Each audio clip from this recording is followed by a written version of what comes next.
কষ্ট আর আমাকে কষ্ট দেয় না বধুরা। আমার জীবনের দুঃখ আর আনন্দ সব একাকার হয়ে গেছে।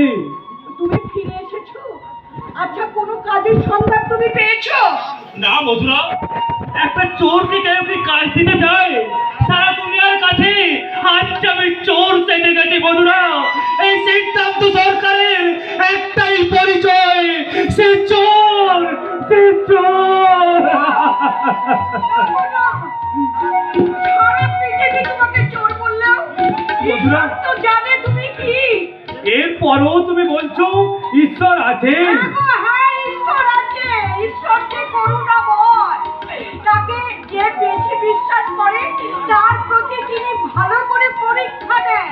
পরীক্ষা দিতে দিতে আজ আমি বড় ক্লান্ত বধুরা। আচ্ছা আচ্ছা বধুরা, তুমি তোমার ঈশ্বরকে প্রার্থনা করে বলো না বধুরা, তিনি যেন এবার আমাকে তার কাছে টেনে নেয়। তুমি আর তুমি ও কথা মুখে এনো না বধুরা, তুমি তুমি যে আমার ইহকাল পরকালের দেবতা। তুমি যদি আমার জীবন থেকে চলে যাও তাহলে আমার জীবনটা বাঁচবে কি করে? বলো বলো, তুমি আর কখনো এ কথা বলবে না? বলো না। দেখো দেখো, তোমার ওই দাদা বৌদির বুড়ো বয়সী ভীমরতি এই বয়সে এতটুকু লজ্জাও নেই। থাকবে কি করে যে নিজের গুণে রোজগারের টাকায় বসে বসে খায়? সে কি আর মানুষ আছে যে তার লজ্জা থাকে? কি বলি তো আমি কার পারমিশন তুমি শিউলিকে হোটেলে কাজে লাগিয়েছিলে? আমি সেগুলিকে হোটেলে কাজে লাগিয়েছি। হ্যাঁ, তোমার মনুষ্যত্ব বাঁচল না দাদা হয়ে নিজের বোনকে নোংরা পথে নামিয়ে টাকা রোজগার করতে। তুই বিশ্বাস কর ভাই, সেউনি কোথায় কি করছে আমি কিছুই জানি না। থামুন! বৌমা, আপনি এমন ভাব দেখাচ্ছেন যেন ভাজা মাছটা উল্টে খেতে জানেন না। বৌমা, তুমি তুমি এক্ষুনি পুলিশ ডাকো। ওই শিউলিকে বিক্রি করার অপরাধে তুমি তুমি ওকে পুলিশে দাও। এই মানুষটাকে আর কত নিচে নামাবি তুই বলতে পারিস? ঠাকুরপো, তোমার বউ না হয় দুদিন হলো এই বাড়িতে এসেছে, কিন্তু তুমি তো তোমার দাদাকে চেনো, জানো। নিজের বিবেকের কাছে প্রশ্ন করে দেখো তো ঠাকুরপো, তোমার দাদা কি কখনো কোনোদিন অন্যায় কাজ করেছে না করতে পারে? বলো বলো ঠাকুরপো, বলো।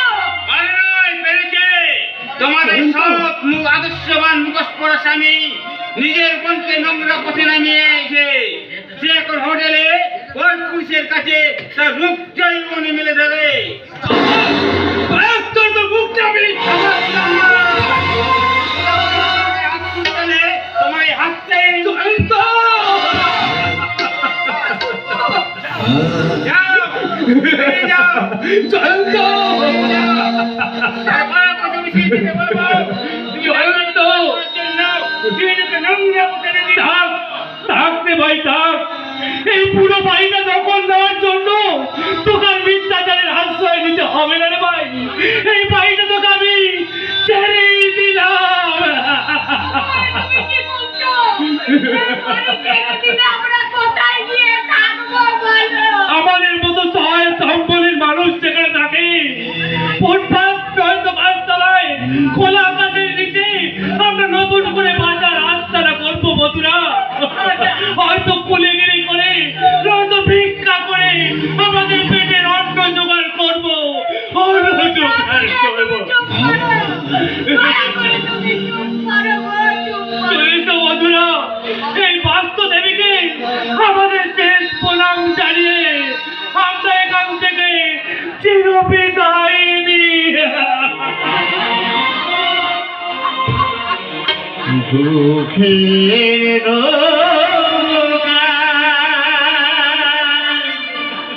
নরর গিরেছে বেদনার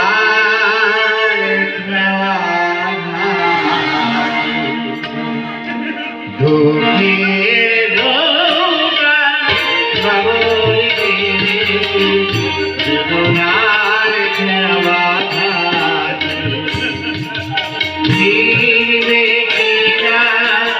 দক্ষিণা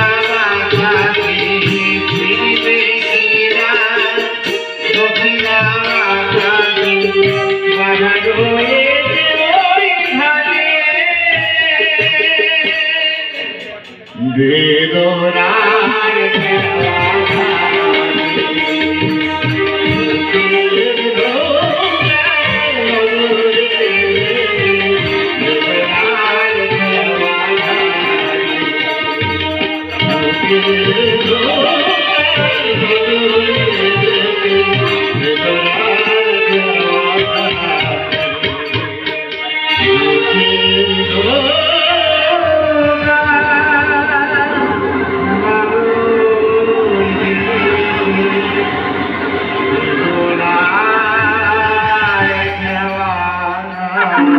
रुकिए भाई साहब रुकिए। कोई हमने पाथर को देवता समझे और कोई पाथर को सिर्फ पाथर ही समझे। के भाई तुम्हें কে তুমি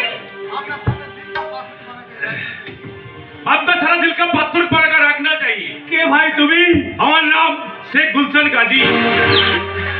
তুমি এখানে কেন যাও? तेरा असलियत फास करते साला बेशरम कहीं का झूठ मूठ बड़ा भाई के पास इल्जाम लगाता हो। এই খবরদার, আমাদের ফ্যামিলি ম্যাটার একবারে না করাবি না। चुप बेदब कहीं का तुम इज्जतदार आदमी आछे तो ওই হোটেল অফিসারাতে মিস সিলসিলা के साथ मौज मस्ती करते গেছিলে কেন? এই চুপ, একবার চুপ। चुप चुप। अब लोग सब लोग सुनिए, ये जानते बाबू पाटनकर के साथ मौज मस्ती करने के लिए 20,000 रुपए में बुक করে রাখিয়াছিল। लेकिन जाना গেল वो पटन सर असली का रूप है उसका बहन शिवली। सेकी মিথ্যা, এটা সব মিথ্যা বলছে। আমি কোনদিন হোটেলে যাইনি গো।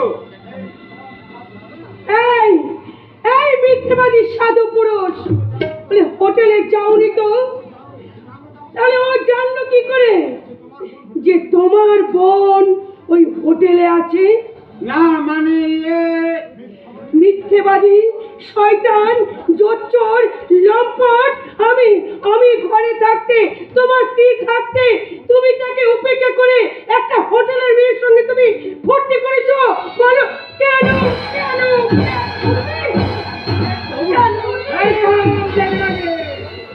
আমি বিয়ে করছি বলছি কি কিনা গলা মেরে কিনা যা রোজগার চলতে বেশি তার মন মস্তি পাহাড় চলতে বেশি আর আমার ইচ্ছে বিরুদ্ধে বাড়ি গেলে জয়ন্ত তুমি তার আগে আমি তোর এই পাটা ভেঙে না হুইল চেয়ারে বসিয়ে রেখে দেবো সালা। সে দেখ আমি কে। তোমার এই ছদ্মবেশ কেন ইন্দ্র?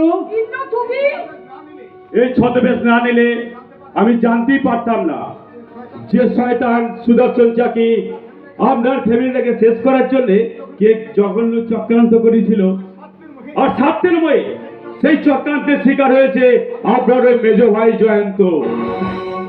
এ কি বলছো তুমি? শুধু সাই নয় সিদ্ধার্থদা, শিউলিকে জোর করে এই নোংরা পথে নামিয়েছে ওই শয়তান সুদর্শন চাকি। সে কি শাকিব এত কিছুর মাঝেও আর একটা ভালো সংবাদ আছে সিদ্ধার্থদা। কি আমাদের কোম্পানির মালিক ওই শক্তিবাবুর খোঁজ পাওয়া গেছে। এ কি বলছো তুমি ইন্দ্র? কই কোথায় আছেন তিনি? তোমার সম্মুখে এ কি আপনি? আপনি আপনি এখানে ওই আমাকে সত্য কি চাকি এই যে ভগবান দিন আমাকে এই রাস্তায় ঘুরিয়ে বেরিয়েছিল সেই ভাগ্যই আজ আমাকে সত্য করে আবার ফিরিয়ে দিয়েছে। আর এই শয়তানগুলোকে শাস্তি দিতে স্যার আপনি এসেছেন, কিন্তু আমার যে সব শেষ হয়ে গেছে স্যার। কিচ্ছু শেষ হয়নি তোমার, আবার আমরা নতুন করে শুরু করছি। আমি সব কিছু জেনে শুনে এখানে এসেছি। তার আগে আমার প্রথম কাজ হচ্ছে এই মুহূর্তে তোমার এই বেঈমান ভাইটাকে আমার কোম্পানি থেকে ছাঁটাই করা। স্যার স্যার এমন কাজ আপনি করবেন না স্যার, তাহলে হয়তো আমি না খেতে পেয়ে মারা যাবো। প্লিজ স্যার, প্লিজ আমায় ক্ষমা করে দিন স্যার, ক্ষমা করে দিন। আমি জানি আমার স্বামী অপরাধী, তাই তাই তবু আপনি আপনি আমার স্বামীকে ক্ষমা করে দিন, আপনি আমার স্বামীকে ক্ষমা করে দিন। অসম্ভব! যে আমার কোম্পানির সঙ্গে বেইমানি করতে পারে, সে ওই নিজের দাদার সঙ্গে বেইমানি করেছে, তাকে আমি কোনোদিন ক্ষমা করব না। তাই আমি তোমাকে আমার কোম্পানি থেকে ছাঁটাই করলাম। না, আর আর সেই জায়গায় আমি তোমার দাদাকে নিয়োগ করলাম। আমার আপনি ক্ষমা করবেন স্যার, আমার ভাইকে কাঁদিয়ে আমি আমার চাকরি ফিরে পেতে চাই না। সিদ্ধান্ত আমার অনুরোধ, ওই চাকরিটা আপনি কেড়ে নেবেন না, ওকে আপনি দয়া করুন, দয়া করুন। বৌদি, কি দেখছো জয়ন্ত? যাও ওই জীবন্ত দেব দেবীর পা ছুঁয়ে প্রায়শ্চিত্ত করো, তাদের কিছু না হলেও পাপ ফলন হবে। তোমরা আমাকে ক্ষমা করো দিদি, তোমরা আমাকে ক্ষমা করো। আমি তোমাদের অনেক অসম্মান করেছি, অনেক কটু কথা বলেছি, তুমি আমায় ক্ষমা করো। কিসের ক্ষমা রে বাপি? দিদির কাছে কেউ কোনোদিন কি ক্ষমা চায়? আর আর এ কথা কোনোদিন বলবি না রে দিদি, কখনো বলবি না রে দিদি। আমি কি বোকা গো দাদা? একটা দানবের কথায় বিশ্বাস করে তোমার মতো দেবতাকে আমি ভুল বুঝেছিলাম গো দাদা, ভুল বুঝেছিলাম। তোর পাগলা, ভুল তো মানুষই করে। তুই যাই নিজের ভুল নিজেই বুঝতে পেরেছিস, এতেই আমি খুশি। তোমাদের খুশিতে আমিও খুশি। তাই আমার সিদ্ধান্ত আমি বদল করলাম। শুনেছিস জয়ন্ত, শুনেছিস স্যার তোর চাকরি ফিরিয়ে দিয়েছে।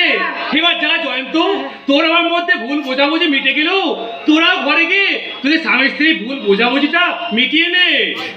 তাই হবে দাদা, আজ থেকে তুমি যা বলবে তাই হবে। এসো তুমি। যা যা যা, চলো।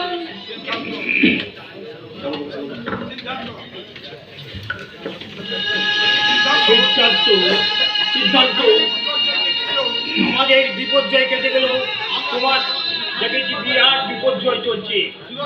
এই সুদর্শন একটা চিটিংবাজ মেয়েকে আমার ছেলের বউ করে আমার সর্বোচ্চ গ্রাস করতে চাইছে। তাই আজ আজ আমি তোমার কাছে সেই দলিলটাকে ফিরিয়ে নিতে এসেছি।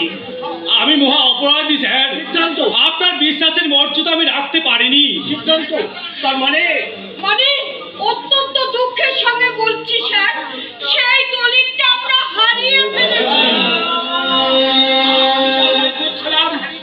আপনারা হারে ফেলেননি বৌদি। হ্যাঁ, সুদর্শন চাকি শিউলিকে চাপ দিয়ে হ্যাঁ। সেই সুইলটা চুরি করতে বাধ্য করেছি। ইন্দ্র! কি বলছো তুমি ইন্দ্র? শিউলি আমাকে সব বলেছে দাদা। সেই দৈরাগর সুদর্শন চাকির কাছে ও যা ভয় করছিলাম সেটাই হয়ে গেল। আর বোধহয় আমার খোকাকে আমি আর বাঁচাতে পারবো না। তাহলে তাহলে চলো এখনই আমরা ওই শয়তানটাকে ওই হোটেলে শেষ করে দে। শয়তান সুদর্শন চাকি, এবার তুমি